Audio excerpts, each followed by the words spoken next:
capítulo 1, está bem fácil. Eu quero aqui deixar já o meu agradecimento à vida da irmã Dolores, né? Poderia dizer missionária Dolores, não é? Porque verdadeiramente ela tem sido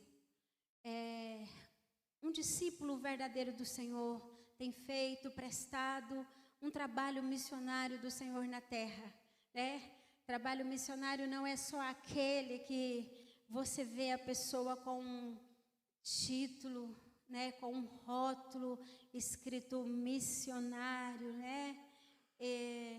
Mas o trabalho de missão nem sempre ele é aquele trabalho que nós vemos ele ser desenvolvido.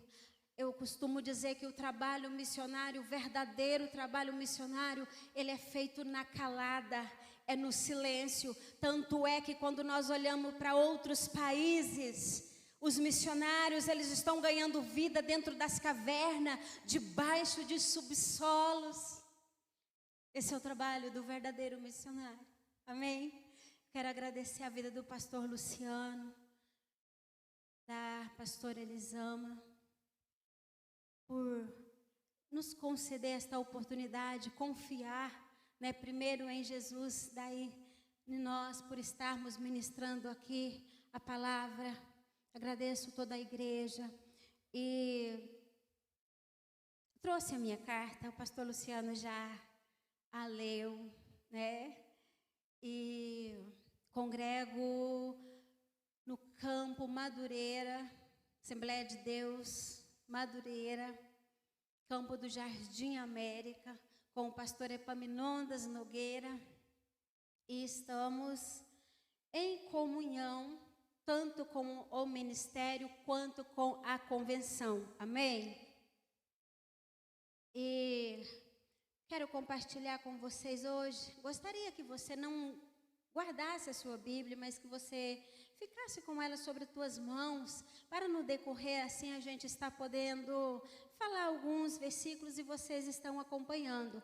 E nesta noite eu gostaria de iniciar com um versículo no livro de Gênesis, no capítulo 1, no verso 26, que nos diz assim: também disse Deus: façamos o homem à nossa imagem, conforme a nossa semelhança. Tenha ele, eu quero ler só aqui.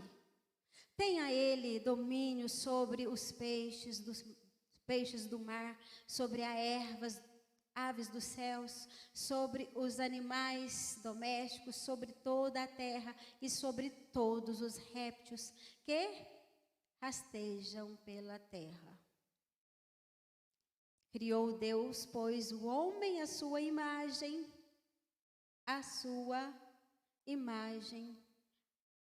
a imagem de Deus, o criou, homem e mulher. Amém? Você pode tomar o seu assento. E abrir também a sua Bíblia aí no livro de 1 a Pedro. Eu quero complementar esta palavra aqui do livro de Gênesis, no livro de 1 Pedro, no capítulo 2, no verso 9. Livro de 1 Pedro, capítulo 2, verso 9. Que nos diz assim: vós, porém, sois raça eleita, sacerdócio real, nação santa, povo de propriedade exclusiva de Deus. Amém?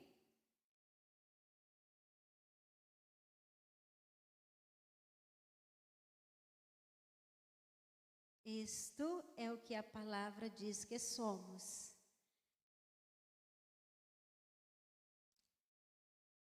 No livro de Gênesis, capítulo 1, verso 26, ao qual nós lemos, nós tomamos o conhecimento da forma real ao qual o Senhor nos trouxe à existência. Missionária, mas você vai falar da nossa existência. Todos nós, é a primeira coisa que nós aprendemos quando conhecemos a Jesus, é isso. É o início da palavra que nós iniciamos a leitura. Hoje é Santa Ceia, vamos falar da ceia. Nós vamos falar da ceia, sim. Mas para eu falar na Santa Ceia, eu preciso de falar de mim. Eu preciso falar de você. Deus nos criou a sua imagem, a sua semelhança. E o mais lindo é que o texto diz: façamos o homem conforme a nossa imagem e semelhança. Então, significa dizer que Deus não estava só. Deus nunca esteve só. Amém? E assim nós fomos criados. E vai nos dizer o livro de Gênesis que Ele não só nos fez a tua imagem conforme a tua semelhança, mas como também vai dizer o livro de Gênesis que Ele nos colocou em um jardim. E sabe, quando Deus cria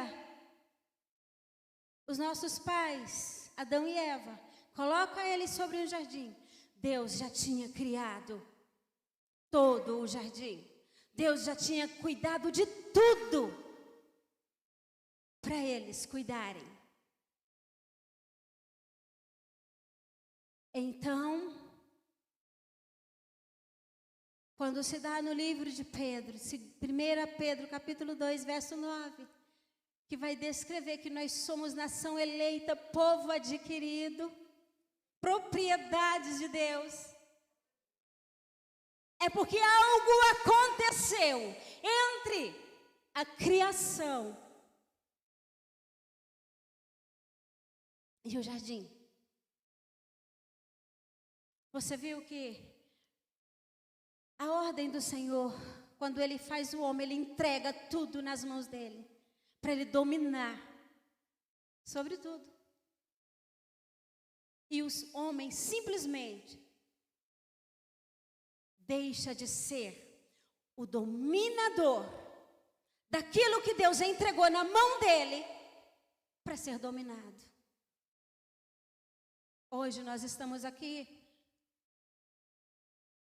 para participar de mais um memorial, para participar do corpo e do sangue de Cristo. Nós estamos aqui hoje para lembrar a morte dele, até que ele venha. Mas lembrar de morte. Mas quando a Bíblia diz assim, que é para eu lembrar da morte dele até que ele venha, não está dizendo para eu lembrar que ele foi crucificado, que ele morreu. Não é só isso. É para lembrar do propósito da tua morte. Qual foi o propósito da morte de Cristo? O que levou o meu e o seu Jesus à morte de cruz? Qual foi a razão da morte de Cristo? Foi porque um dia, no jardim, ao qual o Senhor nos fez a tua imagem conforme a tua semelhança, nós deixamos de exercer o domínio sobre o que Ele nos entregou e passamos a ser dominados. Como? Quando Eva peca, quando Adão peca, Deus tinha dado autoridade a eles.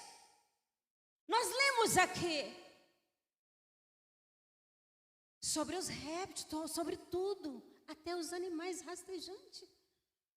Eva não tinha autoridade sobre a serpente? Deus deu domínio. Se ela não tinha Adão no jardim. Falha. E se você for no livro de Romanos, nós vamos ver o livro de Romanos capítulo 3, o verso 23, dizendo: Todos pecaram e destituídos estão da glória de nós que morávamos no jardim, onde Deus vinha por 3 vezes ao dia conversar, dialogar. Agora, depois do pecado, nós fomos destituídos, perdemos o jardim, perdemos a autoridade sobre aquilo que nos foi dado. Nossos pais pecaram e nós já nascemos pecadores, e já nascemos com esta natureza pecaminosa, e já nascemos gostando dos frutos do pecado, e tendo dificuldade então de participar, de entrarmos naquilo que existe no jardim. Já observaram que tem pessoas que estão na igreja já há 20 anos, 15, 30 e confessa: nunca consegui ler a Bíblia toda. Outro diz: leio, mas não entendo. Mas entende de como funciona. O último lançamento de aparelho celular. Mas entendem de como funcionam as redes sociais. Por quê? Porque nós fomos destituídos do jardim, nascemos no pecado. E o pecado nos rodeia. Nós passamos então a ter dificuldade de deixarmos reinar em nós as coisas que no jardim foram plantadas, constituídas para nós, antes que nós fôssemos criados. Rabai kandarabas turi kandanagas. E daí vem Pedro então, primeiro a Pedro, nos lembrar novamente, mesmo depois que Cristo passa pela cruz, foi necessário dizer: vós sois nação eleita, povo adquirido, nação santa. Por que será que está declarado assim? Novo Testamento, não é Antigo. Cristo já passou pela cruz. E Ele próprio diz: eu não mais tomarei do fruto da vide.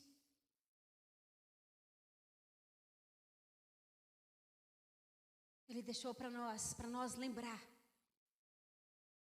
Vamos no começo. Livro de Marcos, capítulo 14, verso 32. Eu não vou ler, a leitura é extensa, o tempo nosso é pouco. Mas, livro de Marcos, capítulo 14, você vai ver a trajetória de Cristo, a sua crucificação. Ele chama Pedro, João, ele chama algum dos teus discípulos, ele sobe ao Monte das Oliveiras, ao Monte do Getsemane, e ele vai orar. Ele diz assim: fica aqui, vigiai comigo, eu vou adiante orar. E por 3 vezes, ele vem e encontra-os dormindo. E ele diz: nem um pouco podereis vigiar comigo. E o texto vai dizer que ele estava sentindo angústia, que ele estava em agonia, porque ele sabia do que estava por vir. Por isso ele diz: olha, participa do meu corpo e do meu sangue. Lembrem da minha morte, até que eu venha. Eu não sei se Cristo vai vir para mim no arrebatamento, ou se é daqui ao término do culto, ou se é amanhã, ou quando eu estiver voltando para casa. Mas eu tenho que lembrar até que Ele venha.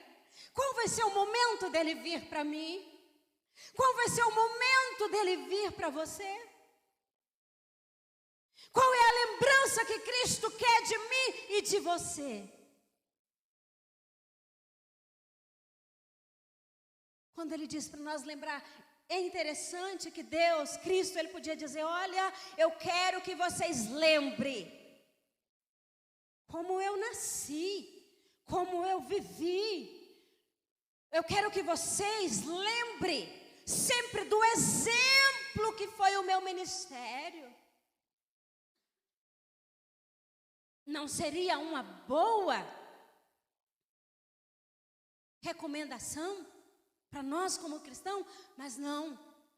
Ele manda nós lembrar da morte dele até que ele venha.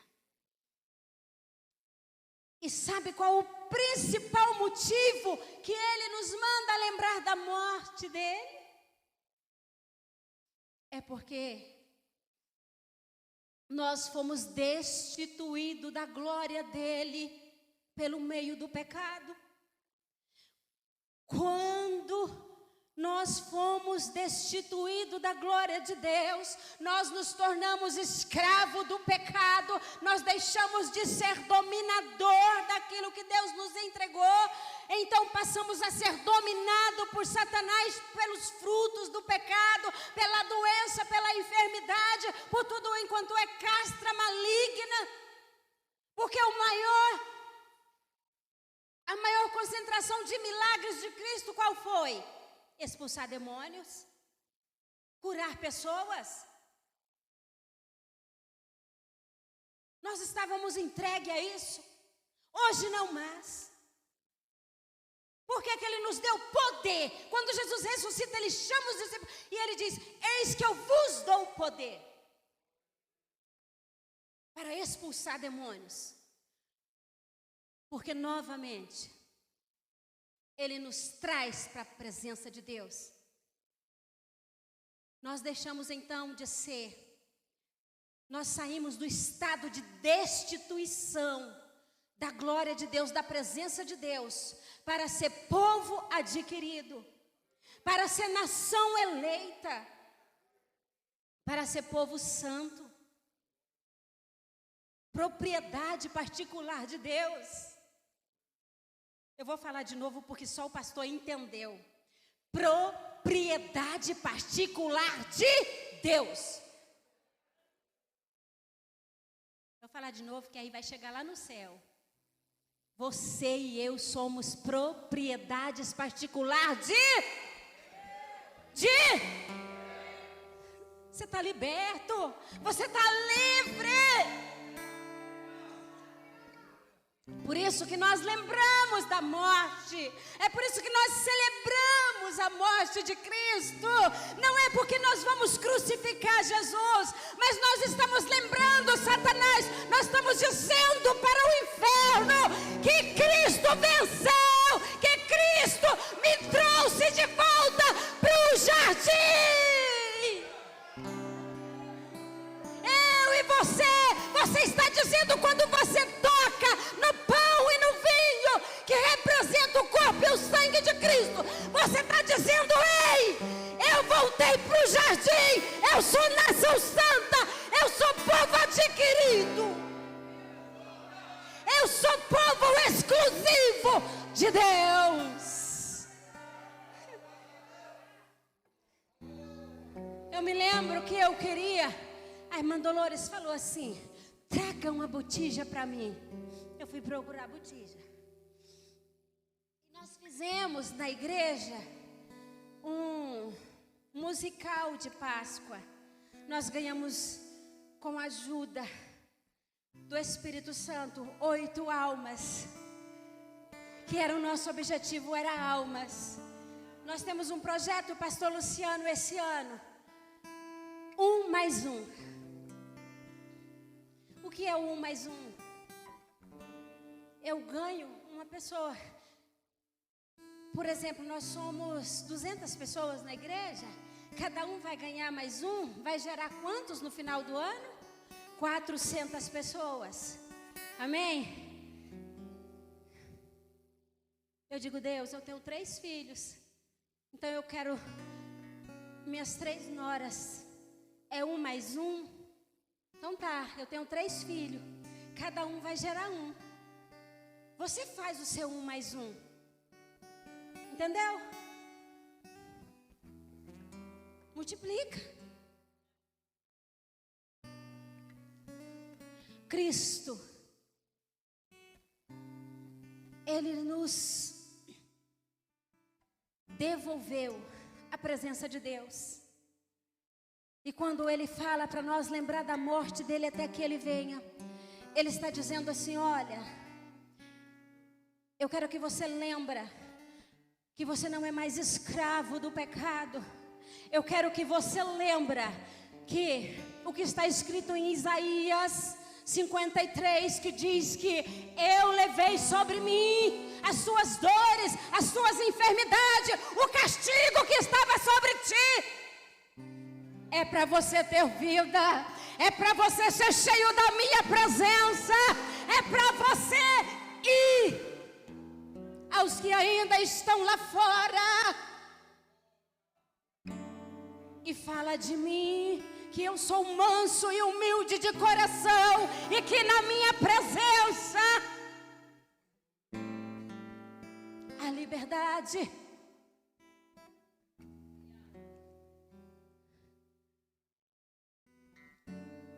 Eu fico observando que às vezes no momento da ceia, nós ajoelhamos e lembramos de nós.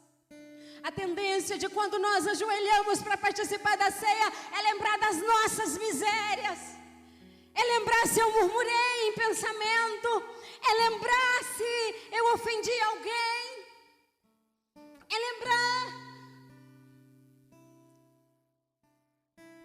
do que me cerca, que poderia me tirar do céu. Não é esse o propósito. O propósito é eu ter convicção do sacrifício de Cristo.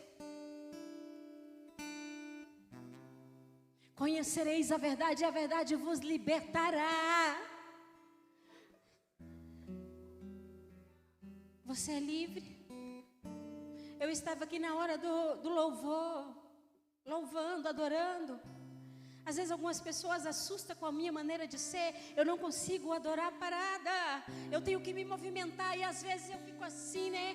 E eu não estou nem aí se os outros acham que eu estou dançando. Importa é o que eu sinto na minha alma. É o louvor que eu estou levando para Deus. É o que está aqui dentro de mim. Sabe por quê? Porque eu estava aqui adorando, sabe? E eu pegando a letra da canção e transferindo para vidas. E dizendo, Deus, vai lá, tira do cativeiro, traga. Porque hoje nós estávamos ali naquele momento maravilhoso com a família da irmã Raquel e eu me afastei, eu saí. E eu chorei ali fora. Porque eu estava atendendo, eu fui ver o que estava havendo na minha igreja, que a gente hoje perdeu uma membra lá da igreja. Daí eu fui atender uma outra pessoa. E essa pessoa disse assim, eu não tenho mais jeito. Eu cheguei no limite. Não tem solução para mim mais. De verdade. Não precisa perder seu tempo comigo. Falei, eu não estou perdendo tempo e nem Jesus. E a pessoa disse, desculpa. Eu já tive várias crises. E as pessoas sequer acreditam na minha dor. Porque elas olham para mim e acham que é só drama. Que é falta de querer sair do que eu sinto.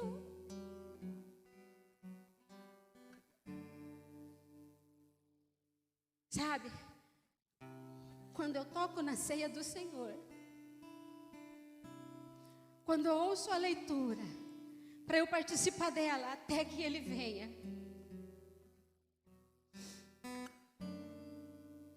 saber como está a minha vida, eu tenho que fazer isso todos os dias. Eu tenho que cumprir com o que a Bíblia diz assim, olha, o apóstolo Paulo, ele foi um dos maiores mentores da igreja, no sentido de como ter uma vida cristã sadia, né? E ele diz assim, olha, se há alguma virtude, se tem algum louvor, se exalta o nome do Senhor, nisso pensai. Então, é diário na minha vida, não é no dia da ceia. No dia da Santa Ceia eu penso, Deus, quantos ainda estão lá fora que precisa participar?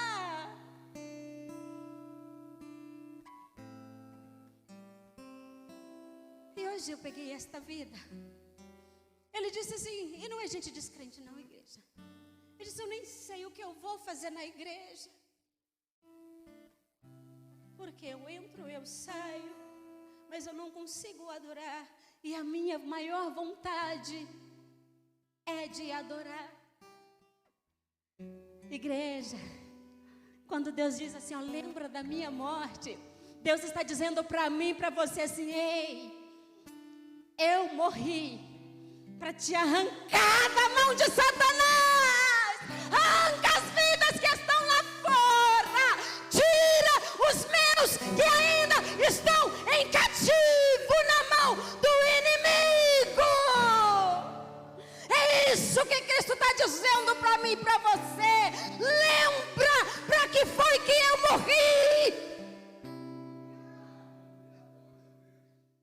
Participa, toca. Mas toca sabendo.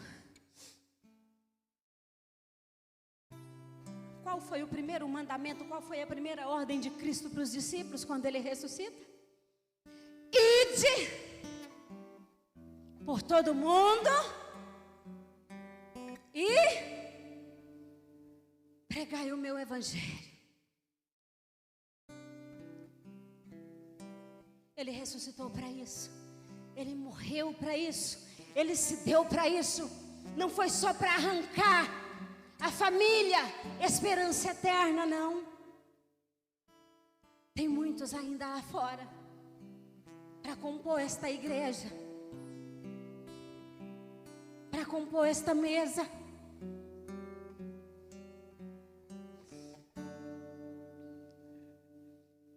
A Santa Ceia é para me fortalecer.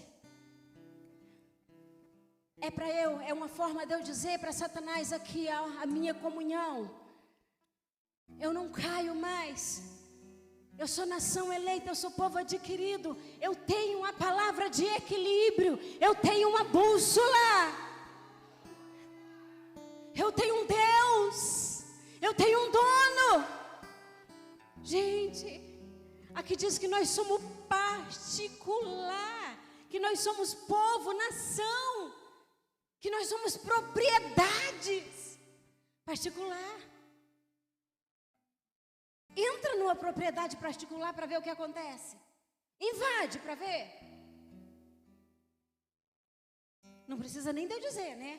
Todo mundo já sabe o que acontece. Esse é você. Esse é você. Você pode dar uma salva de palmas para Cristo, porque Ele te nomeou. Você é defendido, gente. Você está debaixo da sombra do Onipotente.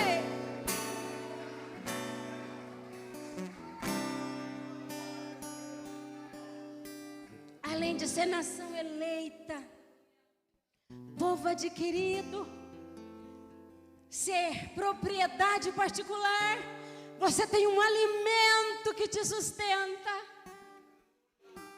Lembra de Elias?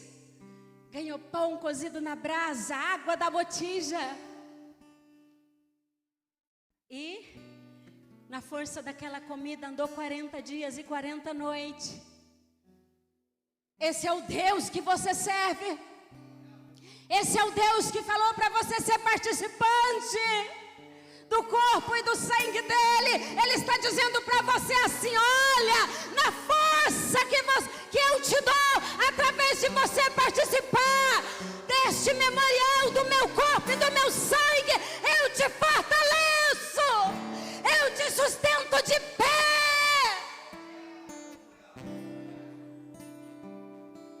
Eu te faço forte.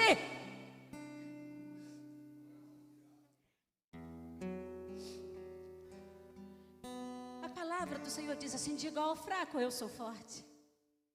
O apóstolo Paulo, quando achava que... Aí o que ele declara? Posso todas as coisas. Ele clama ao Senhor 3 vezes para tirar algo dele que o incomodava. E Deus então fala com ele. E ele diz: posso todas as coisas naquele que me fortalece. Nós não somos perfeitos. Nós temos falhas, sim. Nós temos alguns espinhos, sim. Mas não é isso que nos faz deixar de ser povo eleito. Não é isso que nos vai fazer deixar de ser nação santa. Não é isso que vai nos deixar, nos tirar, nos desqualificar de ser povo particular daquele que nos comprou na cruz do Calvário, que foi Cristo Jesus. Então, em nome de Jesus Cristo,